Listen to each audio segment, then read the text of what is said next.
Halo teman-teman, Assalamualaikum warahmatullahi wabarakatuh. Waalaikumsalam warahmatullahi wabarakatuh. Teman-teman ketemu lagi di Mr. Ahmad Channel. Kali ini saya ditemani oleh rekan saya, Mas Taufik. Apa kabar Mas Taufik? Alhamdulillah, baik. Ya, Alhamdulillah. Assalamualaikum. Ya, Waalaikumsalam Tanya. warahmatullahi wabarakatuh. Ya, teman-teman, pada kesempatan kali ini Mr. Ahmad mau ajak Mas Taufik diskusi, membahas hal yang lagi viral, tapi kita lihat dari sudut pandang lain ya. Kan Gus Miftah dan penjual es teh itu lagi viral, Mas Taufik. Tapi kita Iya, bukan betul. membahas tentang Gus Miftahnya atau penjual es tehnya, tapi kita lihat metode dakwahnya. Karena dakwah Gus Miftah yang bercanda tapi menggunakan kata-kata kasar, walaupun konteksnya bercanda, itu ternyata menyinggung banyak orang.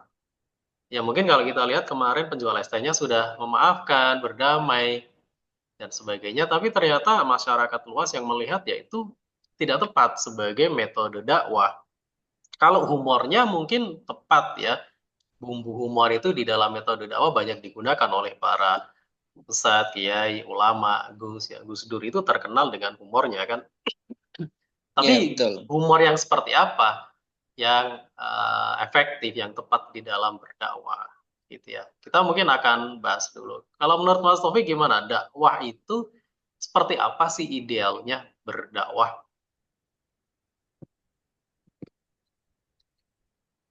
Em, Kalau menurut saya pribadi itu yang terpenting sebetulnya adalah substansi yang disampaikan. Nah, mau bagaimana dikemas substansinya, yang terpenting adalah bil hikmah wal mau'izatil hasanah. Artinya cara penyampaiannya itu ya dengan penguasaan ilmu pengetahuan tentunya, kemudian bil maudatil hasanah itu dengan cara yang baik dan tidak sampai menimbulkan hal-hal yang negatif. Nah, salah satunya dengan menggunakan kata-kata yang mungkin tidak pantas, meskipun yaitu ya kita tidak mengetahui ya apakah memang itu sudah menjadi eh, Kebiasaan. kebiasaan ataupun misalnya karena ya al insanu mahalul khata wa nisyan, bahwa manusia itu tidak Ya, pernah kesleo lepas dari lidah. kesalahan Tapi seperti saya mau menanggapi tadi dua. Satu, kebiasaan. Dua, keselip lidah ya. Kalau kita bilang keseleo lidah, nampaknya tidak. Karena beberapa ceramah yang lain, di kesempatan lain, ternyata sama tuh dengan diksi yang sama, dengan penjual es teh yang berbeda. Artinya itu berarti terpola, karena diulang-ulang, tidak hanya satu kali.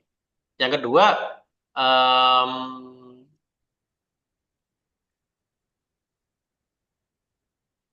apa tadi? Kesengajaan ya, apa namanya? Apa saya? Yang kedua apa tadi? bil hikmah wal eh bukan. Yang khusus Ghost Miftah itu kan karena kebiasaan ya, kebiasaan, habit. habit ya. Nah, saya mungkin melihat gini, Mas Taufik, Gus Miftah itu kan ustadz yang dikenal berdakwahnya ke teman-teman, ya orang-orang yang yang apa ya, ya dikenalnya orang-orang kalau dia nyebut sendiri adalah ahli maksiat. Maka dia dakwah di klub-klub malam, ke tempat lokalisasi, kepada preman-preman, kepada pekerja seks komersil, dan sebagainya. Saya melihat ini memang nggak mudah kan dakwah langsung ke sumber yang memang negatif gitu kan. Saya khawatir jangan-jangan bukan Gus Miftah yang mengajak mereka untuk menjadi baik. Khawatir Gus Miftah malah terpengaruh kepada lingkungan yang tidak baiknya. Artinya akhirnya ngeprank orang dengan kata-kata kasar itu dilumprahkan. Ya kan, kan karena di tempat-tempat begitu mungkin bercandanya ya bukan bercanda ledek-ledekan, bercanda yang dengan kata-kata kasar yang mungkin biasa bagi lingkungan preman, lingkungan iya kan, lokalisasi dan sebagainya. Tapi Gus Miftah yang harusnya mengajak mereka ke arah yang lebih baik, malah tanda kutip kalau saya bahasakan terjerumus. Jadi hal yang tidak baik di sana malah dia bawa ke dalam dakwah yang mana ketika dalam kajian umum, pengajian umum, audiensnya kan campur. Betul. Sosial masyarakatnya itu bercampur. Apalagi ketika itu diupload di YouTube.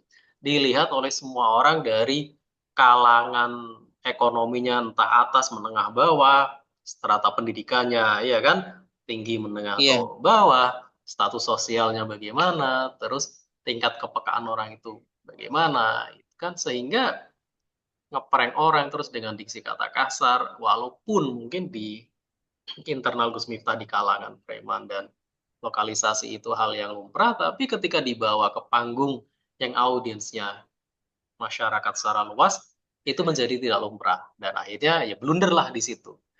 Itu kan, nah, apakah dakwah yang seperti ini akan dilestarikan? Saya rasa mengambil momentum Gus Miftah ini ya jangan sampai ya diikuti oleh para dai karena kan ya Gus Miftah sendiri di lain kesempatan video pernah berceramah kan bahwa kita itu lebih baik diam jika tidak bisa berkata yang baik. Ya kan sebagaimana hadis Nabi eh fakul khairan auliyasmut. Kan seperti itu ya. Berkatalah yang iya. baik atau diam.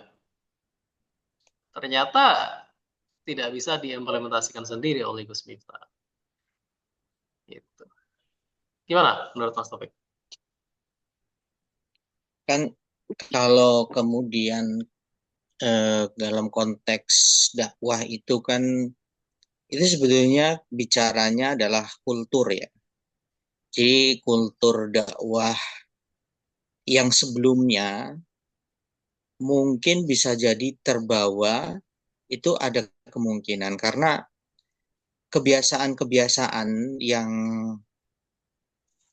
apa namanya yang selalu dilakukan terus-menerus itu pasti akan melekat di dalam dirinya sehingga kemudian kultur dakwah yang sebelumnya dibawa ke kultur dakwah dengan Secara situasi dan umum. kondisi yang Iya. berbeda seperti itu. Sehingga kemudian tentunya harus ada penyesuaian dengan siapa kemudian kita eh, komunikasi. Itu kan ada namanya ya kalau di dalam eh, apa namanya komunikasi itu ada kode etik komunikasi gitu. Jadi ketika kemudian kita menyampaikan sebuah dakwah, ya tentunya dakwah itu ya kaulan karimah itu ya memberikan perkataan-perkataan atau pernyataan atau menyampaikan dengan karimah yang mulia seperti itu.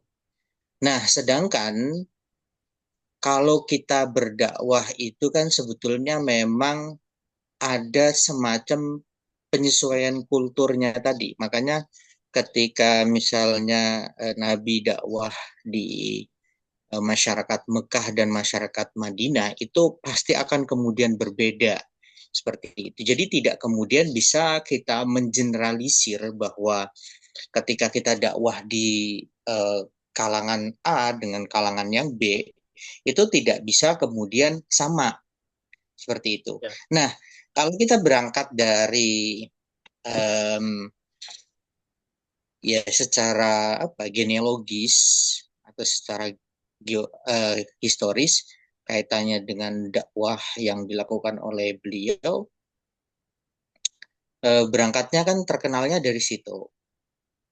Nah, apakah memang sesuatu yang sudah melekat kebiasaan yang dilakukan oleh beliau itu seperti itu atau bagaimana memang kita tidak mengetahui seperti itu.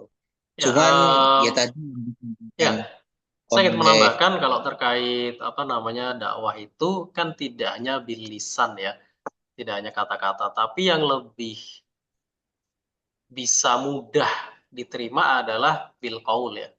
Tidak hanya bil qaul, bil lisan, tapi dengan perbuatan kita, bil fi'li.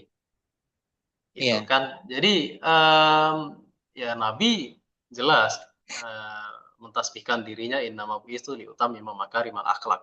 Akhlak beliau itu ya iya, Quran itu sendiri, akhlak beliau itu ya apa yang beliau ucapkan, yang beliau laksanakan, keseharian beliau itu menjadi akhlak beliau. Nah, kita umatnya kan dalam berdakwah tidak melulu lisan ya Gus Miftah, karena penceramah kan lisan ya, tapi sebenarnya yang lebih disorot orang-orang itu adalah perbuatan kita. Karena saya ambil contoh yang lebih luas mungkin Mas Topik. Kita kan, ya saya pribadi kan senang nonton bola ya. Kita lihat di iya, Inggris itu ada klub namanya Liverpool. Ya, mungkin teman-teman Liverpoolian ya, fans Liverpool pasti tahu betul ada pemain andalannya namanya Muhammad Salah, Mas Taufik. Muhammad Salah ini dia tidak berdakwah ceramah dari stadion ke stadion enggak, tapi dia apa? Main bola. Dia main bola, jago, bisa bikin bawa Liverpool menang di tiap pertandingan, juara. Akhirnya fans yang menjadi apa ngefans ya sama Muhammad Salah, dan itu banyak membawa jalan hidayah bagi fans sepak bola yang tadinya tidak mengenal Islam, akhirnya kenal Islam, akhirnya akhirnya ngikut tuh agamanya Muhammad Salah, masuk Islam. Itu terjadi banyak di Liverpool di Inggris sana. Kita mungkin kalau lihat atlet lain lah, ya atlet-atlet MMA mungkin ada Khabib Nurmagomedov, dia kan Islam. Tapi akhlaknya luar biasa. Dia menjadi fighter tapi yang profesional, yang mengedepankan akhlak sehingga ketika diprovokasi tidak terpancing, ketika disodorkan alkohol dia tolak, dia tidak merokok, tidak mabok, tidak free sex dan sebagainya. Sebagaimana budaya Barat kan seperti itu, tapi dia berkarir di Barat tapi dia hindari itu semua. Itu kan menurut saya dakwah yang langsung ya, dengan contoh iya. nyata, tidak perlu kata-kata. Nah, saya rasa hari ini ya bahkan itu akan efektif sepanjang zaman dakwah dengan perbuatan langsung, dengan teladan, dengan contoh. Gitu mungkin Mas Taufik. Gimana Hmm. menurut Mas Taufik?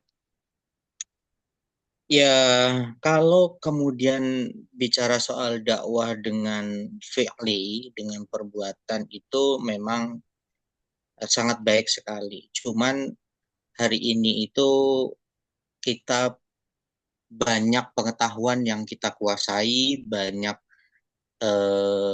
informasi yang kita ketahui, namun pada prakteknya untuk menjadi seorang teladan itu memang sulit sekali.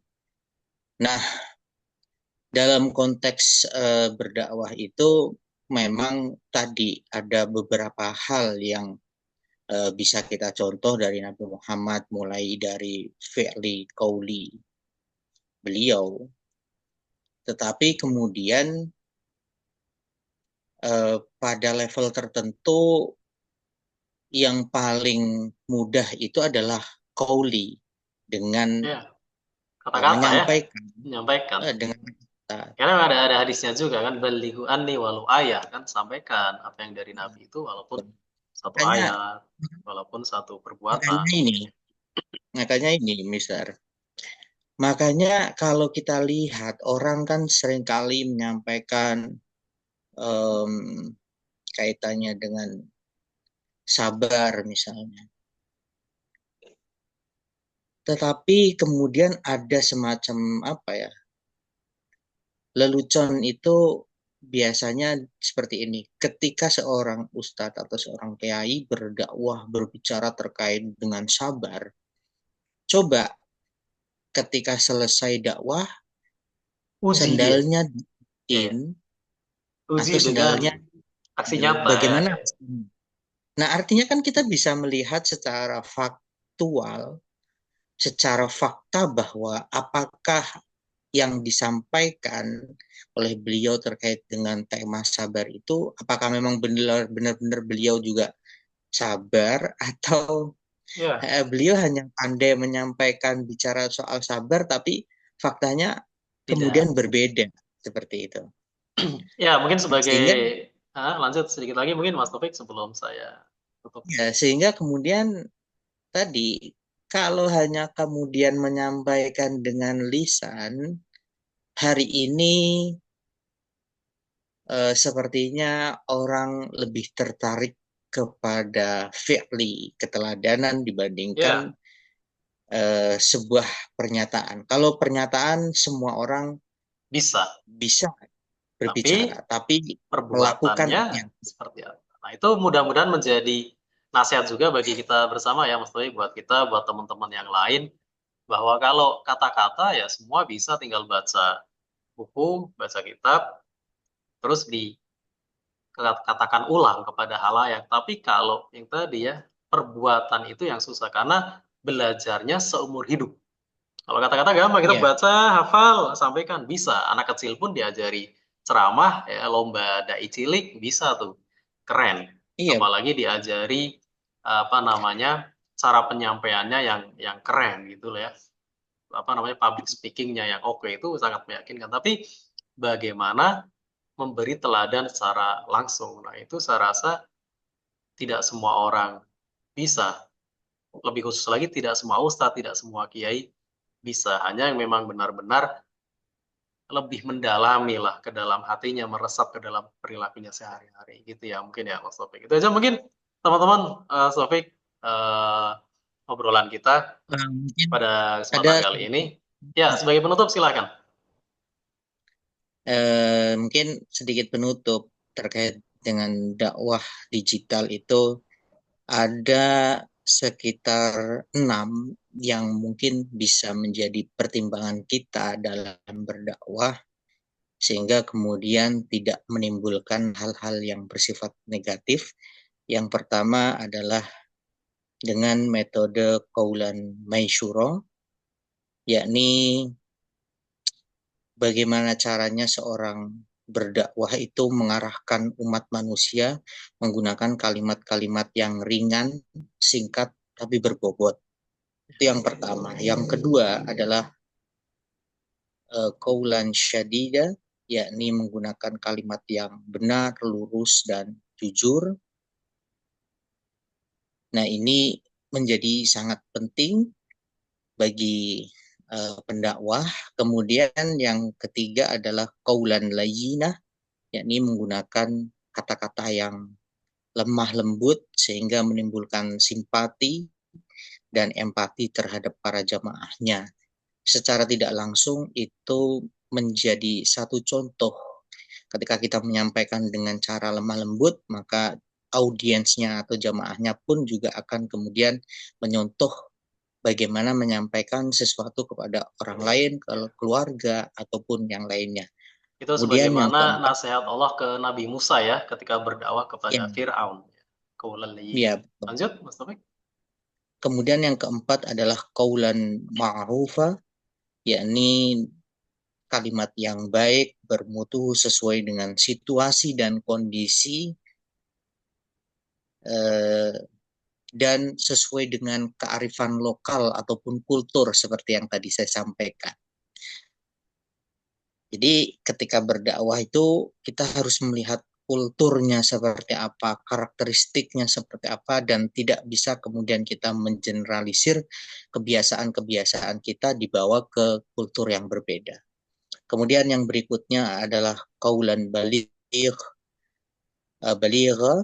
yakni kalimat yang sangat mendalam sehingga menyentuh sanubari seseorang dan masuk ke dalam lubuk hatinya. Artinya apa yang kita sampaikan itu benar-benar menjadi eh, penyejuk jiwanya sehingga jiwanya itu menerima dengan sangat lapang. Terlebih lagi ketika selesai mendengarkan dakwah yang disampaikan oleh seorang mubalik, ketika dia pulang ke rumah, ketika sudah berkeluarga akan menjadi orang yang lebih baik dalam menyampaikan substansi berbagai hal dalam keluarganya ataupun kepada orang lain. Kemudian yang berikutnya adalah kaulan karima, yakni perkataan yang mulia dan terlepas dari perkataan yang menyinggung ataupun menyakiti orang lain. Mungkin Ya, itu itu ya, beberapa. ada 6 ya. Oke, terima kasih Mas Taufik. Itu teman-teman, mudah-mudahan bermanfaat obrolan kita pada kesempatan kali ini. Mohon maaf atas salah-salah kata. Alaikum Wassalamualaikum warahmatullahi wabarakatuh. Waalaikumsalam Terima kasih, warahmatullahi Mas Taufik. wabarakatuh.